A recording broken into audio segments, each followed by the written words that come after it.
We are picking the weekly vlog back up here in Wisconsin, where I am originally from. We're just a little bit south of Green Bay, near Appleton.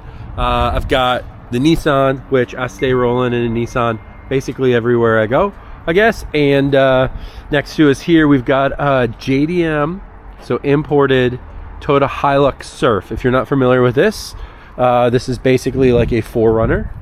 And this is kind of interesting to see here. Some other cars around here. That's because we are here to visit my friend Alex, Alex Martini, who if you're follow any other YouTube channels, have Instagram or TikTok, you have 1,000% see my buddy Alex. So let's go inside and check out his new shop. We already said hi. Hi.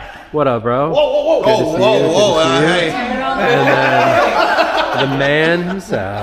Hello. How are you, man? Dude? This place is sick. Welcome. Yes, this is it. It's got some fake grass in case you want to hang out on the floor and forget that it's negative 30 degrees outside. That's amazing. It's very static. Dakota really loves getting shocked. Yes. Damn. Welcome. This place is so sick, dude. It's like it's the best way we could do to make a storage space kind of feel cozy, you know? This feels really cozy. Like, we're trying our best. We've got tea and cars and a really shitty half refrigerator. Yeah, we got the millennial lights, Nice. you know? Yeah. That's my favorite part. Can you give me a walkthrough so we can just wrap up this vlogging thing and then we can hang out? Yeah. That'd be tight. Absolutely. That'd be great. Welcome. So here we have our inbound, outbound area that is not following any sort of process at all because this is where it was supposed to end, but we're big rebels. Got it. Yeah. That's what we got going on. I know how that goes in a shop, man. We got lots of all of our apparel and stuff we kind of keep behind here. Nice and easy. Looks nice. Looks We've nice. got a complete clusterfuck in the corner here. We don't really know what's going on. We're working on it. Dang, you got a racing sim set up? Yes. Do you use this? Are you using this? We do, yes. I just got it my first sim. Oh, really? Yeah. Dude, you're gonna love it. And you're already good in real life, so you're gonna love it on the side. I wonder how that's gonna... Didn't you win? I did. Yeah, I just won. Yeah, the championship. Not bad, right? Damn, I'm surrounded by a superstar. Now I need to figure out how to do that in a sim. It's tough, man. Then we got a nice little place where we shoot the podcast and also just kind of hang out. The last time we shot a podcast, it was in your upstairs bedroom. It was in the bedroom that this entire thing started in, actually. So, Do you know what I don't see any here, though, right now? beer? Cats. Where are the cats? Oh, Bro, where's the cats? I do want cats. Greg brought his dog for the longest time, but he's not with us anymore because he kept shitting on the grass. I have no idea why. Hey, to be fair, Well, I mean, he did it on the grass. in all fairness. He probably didn't have any content. And look at, we got content creation happening in real time. Yeah. Amazing. Get my filming done so then we hang out. Amazing. Yeah, so we did we unboxed some stuff. That's actually customer's wheel, but we Nice. wanted to check it out because it was a different finish. Nice. And That's a then good we have finish. that one. We got the gold RPF ones, right? The box, yep. Yeah, so we're gonna take Nice. a look at those. Everybody sees the silver, nobody sees the gold. We've got the Ferrari. Yep, this is as far as Legendary we made it. car. We did some donuts in the snow, Nice. and then we pulled it back inside quickly because the cops got called. And, Amazing. Nobody knows it was us. Man, I This was blends right in. just out with my buddy Vin Tra, Yes. who has a 360. Gated. And So man, much cooler than me. he's really trying to talk me into it. So here's the thing though, I can't drive a gated car because I'm too tall. So it would have to be automatic. Oh. I'd fit if it was automatic, do not fit if it's manual. Because that's I can't get wild. at the clutch. Yeah, legs are too long. I think a lot of people, they'll see those cars and like they have to be manual. Nope. I still do really enjoy the F1 Yep. e-gear in this, but when it does blow up, we'll 6-speed. Swap it. So- And this you rescued from the Junkyard. depths of its hell. Yeah. It's still kind of a pain in the ass, but it's still super fun. It's loud, it's obnoxious, but the kids really like it, which is what actually makes it really fun. You take it to like a gas station and everybody wants to like sit in it or get a picture with it. And so Yep. The we put up with F430 is so sick. Yeah, it's one of my favorite cars. We got a couple things we got to finish up for this season, but that will happen after we unexplode this one. So this one blew up a day before Grid Life Festival, Summer Apex Festival, Yep. and we haven't gotten to it yet. Nice. Yep. And you have been doing more track driving, right? Yeah. Nice. So Sick, more sick, track sick. driving, and we sold the Gloria. We're getting a different drift car. Nice. So that we can do a little bit more spirited drifting, a little bit quicker is the goal. Nice. And then we have the R34. The R34 It's all done. GTT Yeah, the GTT with the LTD in kit on it. lightning yellow. Yeah, you know more about this car than I do. Yeah, I these. don't have to say a single thing about this car. Yep, these are great. Big fan of these cars. We've been selling a ton of these. Yeah. This week, so just including the 2 days off we have for Christmas, we sold 4 GTTs. Oh, really? Yeah. Jesus. Yeah, so just absolutely flying out of inventory. We've had a ton of fun with this car. I think Gels actually has probably had the most fun with the R34 because it just drives very well. You know, it's not so far out of its pace. It's actually really fun to drift. We put a Cos 2A diff in it. That's been a blast. I mean, Gels, you love driving this thing, don't you? It's like comfortable too. I mean, we've driven this car 5-6 hours in a single stint. Don't even break a sweat about it. It's great. There's functionality. It's awesome. What it needs to do, and it looks awesome. Yeah, what a lot of people don't realize is that depending on your style of driving and what you like, the GTT might be the better car. It's super fun. So the GTR obviously has all of the collectability and the Halo car status and other stuff like that. But the GTT is lighter weight. It's rear wheel drive, so it's tons of fun. Still manual, still turbo, single turbo. Yeah. Very responsive car. And yeah, it's a great cruiser. It's comfortable. It has all of the looks. Yeah. It does everything really, really well. And what's great is that the car actually, you don't have to convert it to look like a GTR for it to still be like a really great looking car. It's its own thing, and people just need to separate Yeah, that. that was our whole thing. Like when we got this, we didn't want to make it look like a GTR. No. You know, and we had to be really careful about what kit we wanted to put on it because we didn't want people to think it was a GTR. So when we did that, I think it made it look just like itself. It didn't try to pretend to be something else. But we've taken this thing on US Air, and then the next day swapped over onto some like work Kawamis on DWS06 buses, Conti ECS02s, and took this thing out on Road America and had a freaking treat with it. Like the car can do anything you want. Yeah, they're really good. Yeah. They're really good. And the Altia Aero is just classic. Yep. It's great, you know, huge history in the racing team there. Bright ketchup red at one point. Yes. Oh, yep. It did look like McDonald's car for a couple Nice. days. And we got it painted by some guys just right down the road, and yeah, we're really happy with it. It's a fun car. It's like I call it like a sunset cruiser. You know, you drive around, the sun's coming down, windows are down, you're just kind of enjoying the intake. And Yellow it's fun. especially is great. Yeah, yeah, we Huge needed fan it to of be fun. Yeah. I like the EV one. I think it's a good choice. And then yeah, that's it, man. You want the Amazing. bathroom? We got bathroom.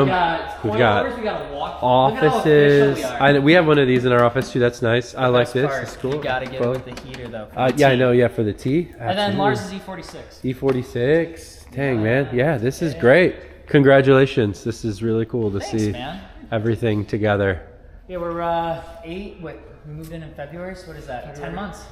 10 months. Yeah, Wow. Sick. Thanks to Brian, because I actually messaged you when we were looking at wheels and what wheels we want to go on. Oh, yeah. There's only one guy I know to get the correct wheel sizes for it. Because Skyline. to be clear, I do have a tendency to mess up wheel fitments sometimes, Well- and I wanted to go with something way too wide. And I Yeah, think he had you a corrected 10.5 plus 22 set up for the rear.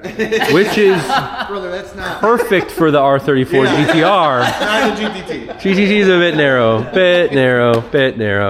The actual best fitting wheel for the GTT What? is the OEM R34 GTR Is it wheel. really? Dude's like flush perfect. Yes, so good. So good. Yeah, no, Sick. that's good. Well, this place is great, man. Thanks. Very good. Very good. All right, before we leave, what's your best selling wheel? Okay, so that's actually a good question. Our top 2 highest selling wheels right now are the Kansei 7. That silver one with the red center cap. Yep. That one just came out. Nope, down to the left. This one. This one. Okay, got it. And then Yeah. our second one is not on the wall. It's the Work Emotion ZR10. Okay. Work Emotion ZR10s. Yeah, That yeah. was on our Cool. Z. That one's Alright. super popular. We sell one of those like every day. Shout out Kinda cool. to Chris with all of your Yeah, Chris is Kansu wheels. What's up, dude? What up, Chris? All right. So not too bad. Not too bad for our top two wheels. I think our third one is the 57 DR. And then our fourth one is Koenig Heliogram. Kansei again. I was Wow. gonna say it's like Enki Koenig. Really Kansei. killing it over here, Chris. People like his wheels. People like his wheels. All right, we're going to go to beer. We were making a Christmas stop at the Green Bay Automobile Museum, which is a small museum, but it is a museum. It's not like the Peterson in LA, but there's some cool stuff here if you like football. This is Bart Starr, famous Packer quarterback's personal Corvette. So around here, we're taking a look at some of the random things that Green Bay has to offer for automobile history, and I guess it's a pretty interesting place to start. Inside there are all sorts of, mostly it seems like antique cars, lots of old cars. These are kind of interesting. This is a 23 window Volkswagen Samba microbus. So we've imported some of these from Japan in the past. They're crazy expensive. I'll give you a couple seconds to guess how much you think this costs. Okay, easily over $100,000. So these sell for a ton of money now. What's unique about them is they have 23 windows on them, including the front ones that open, and all the windows across the top and the back are pretty crazy. Lots of people like these as kind of surf wagons. Popular hippie bus back in the day, but now incredibly valuable, especially if restored nicely like this one. Before I hop over and show some of the more modern, I guess, exotic cars they have here, the one thing catching my eye is this Ferrari. It is the 512M. I've always liked this Testarossa style of design with these kind of door scoops like that. Just something about it is just like so perfectly retro, but also still super vibey and really modern. Over here, we've got a Lamborghini Countach, which is another really interesting car. The Countach is obviously famous for all sorts of reasons, including probably most recently being the car from Wolf of Wall Street. It is a V12 engine in this thing, and just kind of, my understanding, a relatively uncomfortable car to drive. I'm super tall, so I don't fit in these cars, but it is definitely a unique design period for the birth of the modern supercar. One car that I'm growing to appreciate as a future collectible car, and I think this is interesting. It speaks to a generation, my generation, people who kind of grew up being introduced to what we know is like the modern supercar, modern exotic car, with the Lamborghini Gallardo. This is an interesting car in that it's actually not really that great of a car, but it's cool because it's very representative of this kind of era. They did make some cool stuff with this car. It's gated manual as an option. This one looks like it's paddle shift. There is a super leggera version of this car that's really cool, but it's just it's an interesting car. It's nice. This is an LP560. It's V10. Really kind of cool car. It's been growing on me, just kind of like how the McLaren MP12 4C has been growing on me. I think it's just that era of car kind of coming to life. It looks absolutely like nothing when you compare it to a modern supercar, hypercar like the Ford GT sitting here. This car is absolutely insane. Definitely see a large jump in the evolution of supercars and exotic cars as we know them today. Right here we have an Eleanor Mustang. So this is obviously a reproduction of one, not a movie one. What's interesting about this is I did get to see the real one, the actual movie one, when I was in Germany at Chrome Cars visiting my friends there, and building these replica Eleanors have been big for a lot of people that were huge enthusiasts in the movies. Obviously, the design overall of the car is really unique and really different, gives it that much more like aggressive yet sleek kind of look to the fastback Mustang that I think an entire generation really loved. What's unique about this is that Steve Stanford designed this car. Steve Stanford is a friend of Top Ranks for a long time, family friend of Sean Morris's. So this design is something that I've been very familiar with, even outside of the movie, just by working at Top Rank. So shout out Steve Stanford for designing one of the most iconic movie cars of all time, for sure. All right, now we're talking 1978 K5 Blazer. All right, we're coming into a room that looks like it has some interesting stuff. I'm seeing some Porsches right off the bat. This one is it's interesting. I see the roof wheels on it. This is a 930 roof BTR 930 turbo. This thing is so sick, man. Oh, wow.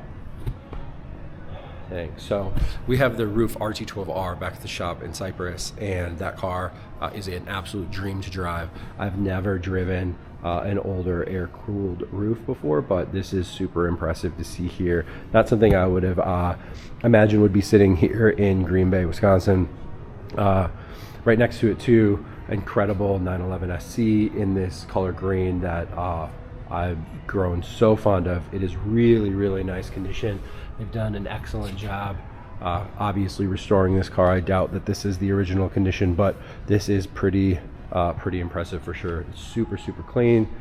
Throughout here, a bunch of kind of random stuff, and I've spotted only one Japanese car, and that is this FB RX-7. So this is looks pretty nice, looks pretty clean. Looks like somebody's done a little interior work to it here, some Porsche inspiration on it, but overall definitely a clean one. And so you can see a 1979 Mazda RX-7. So pretty nice to see here, sitting next to a couple of Panteras. It's also obviously a rarer early sports car from 72. Daytomoso has Ford engines in it, so interesting kind of car there. And we've got some race cars. So we've got a Can-Am. For those of you who don't know, Road America is about 30 minutes away from here. It's a super famous racetrack that has tons and tons of racing history, lots of cars made super famous there. So kind of within some reason of expectation, we'd see some race cars here. This one is pretty cool for sure. And then next to us here, we've got an Indy car. So this is pretty interesting, the Sonax Indy car. Definitely pretty rad. I don't know what year this is, but it looks like it is probably from year 2000. Not as old as I would have thought it would have been, but cool to see here for sure. We've got a drag car here. This is pretty popular here in central Wisconsin. Drag racing, lots of cool tracks and stuff like that around here that people participate in. And then possibly the most famous type of racing is dirt track racing or oval racing. This is a sprint car, so super modified. Nice. So this is kind of interesting for sure. You could see that the car itself, well, probably not in the video, but it is angled specifically to lean in one direction for a lot of these oval tracks that exist here in central Wisconsin. Pretty cool to see this one for sure. Looks super nice. Usually these are just absolutely thrashed from being on track. Clearly this was kind of restored and put here in the museum to be shown as an example of what racing looks like here in central Wisconsin. All right, so that is going to wrap up our short little visit to the Automobile Gallery Museum here in Green Bay. And I'm actually heading back down to Appleton now to meet up with Alex. We're going to do a little podcast. I had a couple days of nothing to do, and I got so lonely that now we're back at MartiniWorks. Hey guys, what's going on? I hope you're having a great time. I can't quite hear myself. And this time they're putting me on the podcast. I don't know what we're discussing. Last time I was on the podcast, got a little crazy, but this time I think we're gonna be a bit more normal. We'll grab Alex's cow. Dang. And let's see where this takes us. Our podcast has concluded, and one thing that Alex and I were talking about when it comes to the R34 GTT is, you okay with me telling everybody this? It's a cool story. I'm cool if you're cool. Great, yeah. So you'll notice Alex got this car from Driver Motorsports, which, I mean, is not top rank. Yeah, I know. Chris is a great guy. I like Chris. He's been really cool. Great place to buy a car from, actually. And some of that starts with where they get their cars from. Not all of them, but some of them. And in this instance, we're full circle because this car was a car that Top Rank originally purchased. And what we do for a lot of dealers here in the US, not just Driver, is that people that want to start with a good quality car and bring it to the US and sell it, but don't have the same representation in Japan that we do, where we can send someone to the auction like Manuel or Masa to go inspect these cars and make sure that they're cool and make sure that they're a good buy. Those dealerships can purchase these cars through us, and then we take care of the buying process. We can handle maintenance and service if they want that done in Japan, or they can take the car the way it is. We can handle the export side of things, the import side of things, and then send it straight to their dealership where they can put it on their lot and sell it, or work with someone like Alex, to kind of help bring that up. Why is that cool and why is that good is that as hard as I try and as much as I want to sell every single Skyline in the world, that's physically impossible for me. It's not even possible for Top Rank as a whole. But a way that we can be involved and a way that we can touch these cars and the way that we can make sure that good cars make it to the United States and find new owners is to work with other dealerships that want to purchase cars from Japan and send them there. So there you go. kind of a full circle thing. It's a good car. I mean, I think one of the coolest things is just how small the world really is. Like once you actually get into it, I remember I was meeting with Masa when I was over in Japan, and they're like, I showed him a picture of the car on import. He's like, yeah, I took that photo. And then he went on his photos, went all the way back, and he's like, yeah, it's the same photo. And I'm like, what the hell? How does that even work?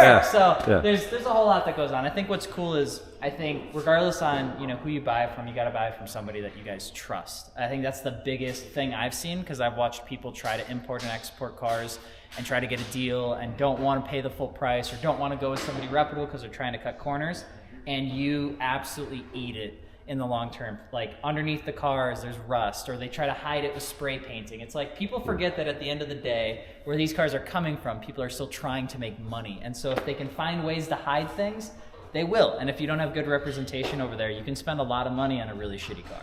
You always pay full price, and sometimes you pay more. Yeah. That's kind of what it is, right? Is that, whenever there's a cheaper car somewhere, there's a reason why it is significantly cheaper than the other ones.